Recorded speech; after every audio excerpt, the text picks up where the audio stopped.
Imagine this. For a whole year, you watch someone else living their dream life in Italy. Every single day, you hear them talk about how incredible it is, you watch their face light up, and eventually, you start believing Italy might be your favorite country too, even though you've never been there.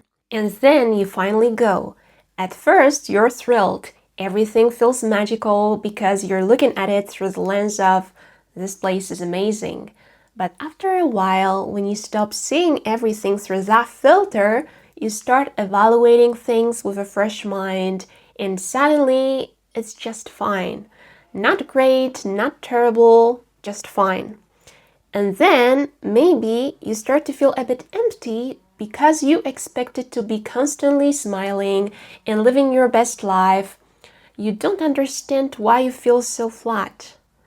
That's what social media does to your sense of direction, and today I want to show you exactly how. Hey, I'm Monica, and this is my series about the sense of purpose. If purpose has to come from inside, why do so many people have no idea what they actually want from life? A disclaimer, there are many reasons, but social media might be one of them. Number one, you're learning other people's emotions instead of your own. Social media teach you how you should feel before you felt anything yourself. And here's why that's a problem. The sense of purpose is an inner signal.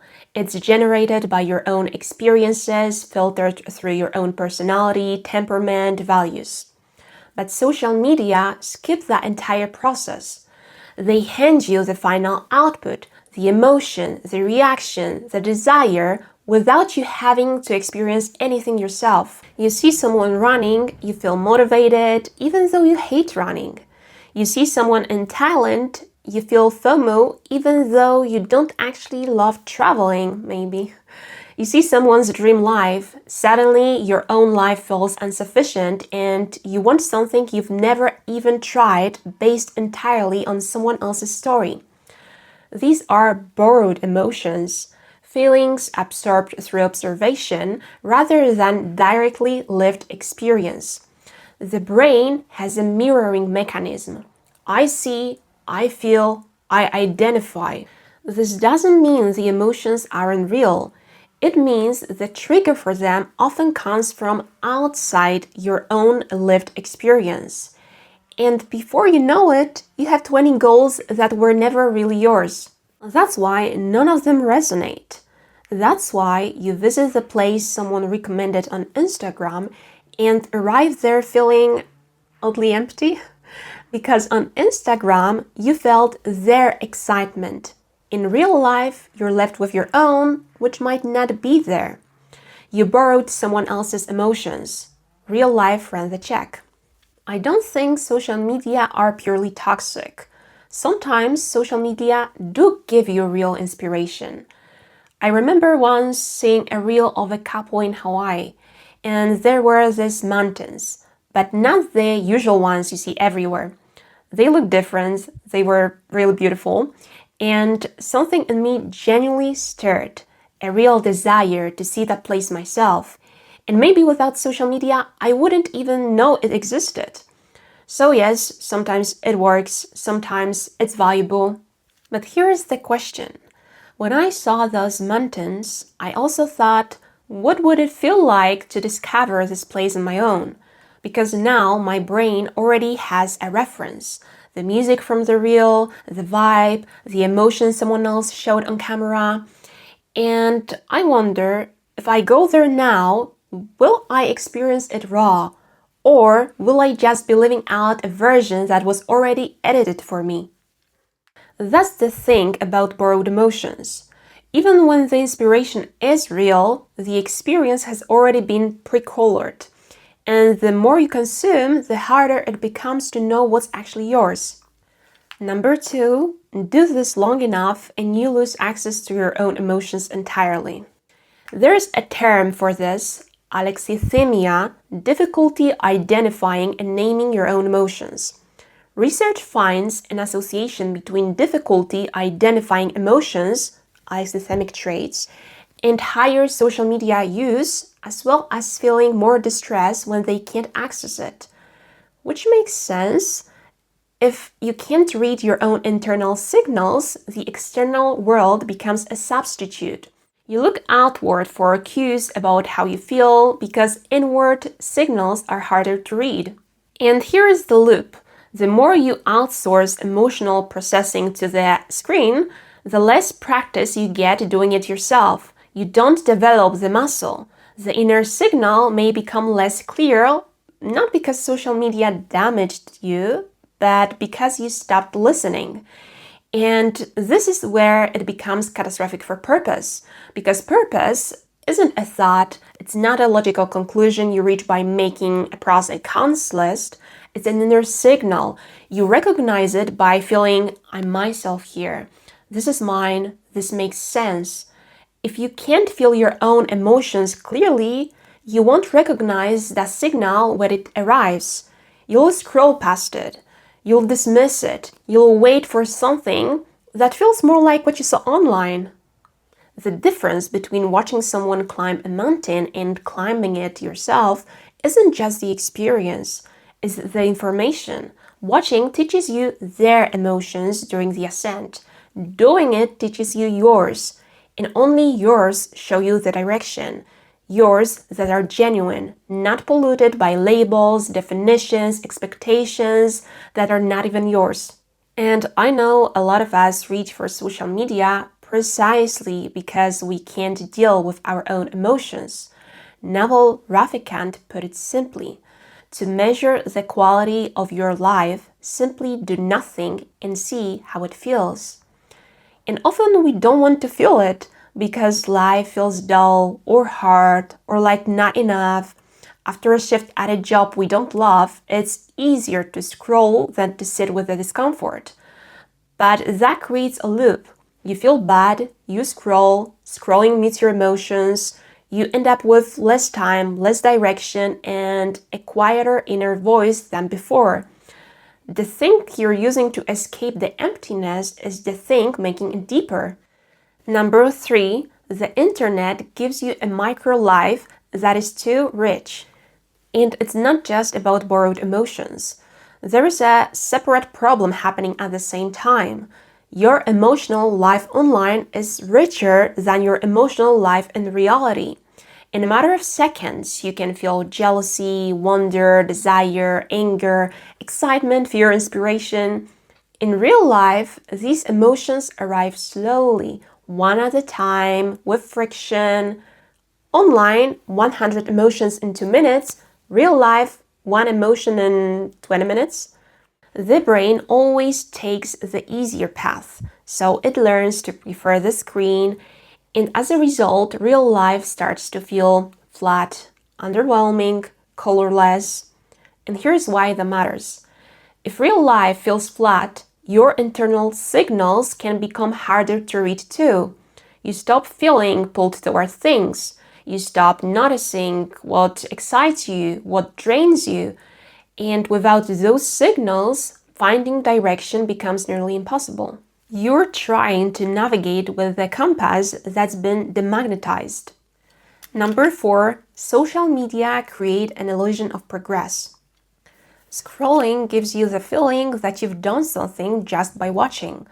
That's a false output. Your brain checks it off as activity, and then you feel tired, like after a day of real work, even though nothing actually happened. That fatigue kills your motivation for real action because your brain already thinks it did something when it didn't. This is one of the reasons people feel so stuck. They end the day exhausted with nothing to show for it, wondering why they can't seem to move forward. It's not a character flaw, it's a system that was designed to make consumption feel like action. Number 5, social media influence your reward system. You've probably heard about dopamine before. In a simplified way, not a full scientific model, dopamine works like this. You do something hard, you get a reward, your brain remembers that was worth it. Social media can create a loop where you do nothing, get stimulation, feel rewarded, and then you want to repeat it. The effect You feel like you're pursuing something, but you're not actually pursuing anything. You have the emotions of doing without the doing. That's why you want a purpose, but don't have the energy to look for one. It's not laziness, it's a disrupted reward system. If you start your day by scrolling, your brain has already received a flood of stimulation before you've done anything, and it adjusts accordingly. Activities that require effort, reading, creating, working, now have to compete with a baseline of artificial excitement they can't match. Not because those things are less interesting, because your brain's reward threshold has already been raised. Number 6, social media kill your curiosity, and curiosity is where purpose begins. Boredom gets a terrible reputation, but for many people, boredom can be a productive state, a signal that the mind is searching for stimulation, generating its own. When you sit with boredom for even 15 minutes, the brain naturally starts searching for something interesting. It generates thoughts, it creates impulses. This is the curiosity loop, and it's one of the most important mechanisms for discovering what you actually care about. But the phone influences it. Boredom, reach for phone, someone else's stimulus, your natural curiosity never gets to form. Your natural curiosity, not the one manipulated from the title, thumbnail, and so on. People don't know what interests them, not because they are empty inside, but because they never give themselves the chance to find out. And think about the people who take a gap year and find themselves. It rarely happens because they sat in a room and thought intensively for 12 months. It happens because they removed the noise. They were in nature, they were experiencing new things, they weren't constantly on their phones. Their internal thoughts, the ones that had been waiting in line, were finally allowed to surface. And when they did, those people learned something real about themselves. Sometimes you see this on a smaller scale. You go away for a few days, you step away from the screens, and suddenly you might feel an existential emptiness or restlessness or unexpected sadness. That's not the vacation doing something to you. That's everything you'd been suppressing finally coming through. And that's actually a good thing, even if it's uncomfortable, because that discomfort is your own. It's not borrowed, not numbed, not scrolled away, and that's the first sign that the walls are coming down. Maybe you're not lost because you haven't found the right answer yet. You're lost because the environment you're living in is specifically designed to prevent you from hearing the question. So what do you actually do with this? The obvious answer would be delete social media, but we all know it's difficult, not only because social media is addictive and because there are some advantages to using it, but also because the environment kind of pushes us to use it. Maybe you have a job and need to use it. Most of your friends are on social media, and if you delete it, it can feel like you suddenly have no contact with anyone, and so on and so forth. And maybe it's hard to limit social media usage because subconsciously you think that they are useful for you. And I don't deny that for many people they are. And maybe you say, I learn from it, I get inspired, and sometimes that's generally true. But there is a pattern worth noticing. How often does that spark actually go anywhere? How much of what moves you on social media ever makes it into your real life, into something you tried, created, or changed? And how much of it just accumulates, feels useful in theory, but never quite becomes anything? What's your ratio? Because there's a particular trap here. You keep consuming because somewhere in the back of your mind you're preparing, getting ready, gathering material for the future version of your life. But that future never quite arrives because you're spending all your time getting ready for it instead of building it. We talked about this in one of the previous episodes. the provisional life, the feeling of living in the waiting room of your own existence. Social media can be one of the most comfortable waiting rooms there is. It feels productive, it feels like progress, and that's exactly what makes it so easy to stay. So if you are a person of strong will, you can try a test and delete it. But if you've tried and failed, then another piece of advice is just pay attention to boredom. Allow more boredom into your life. If you feel bored, instead of automatically reaching for your phone, notice it. Wait, I'm bored. Actually, maybe that's a good thing. I will wait a minute. Maybe even create a small blocks in your day where you are just bored. No podcast, no scrolling, nothing. You might notice something. It's very easy to waste your time on your phone. You scroll for hours and then at the end of the day, there is this realization. Damn, I didn't do anything meaningful today. But if you put yourself in a situation where you just sit and look at the wall, it becomes surprisingly hard. After 10 minutes, you want to do something. Or if you had a day where you decide to do nothing, without a phone of course, you would feel the feeling of wasted time throughout the entire day.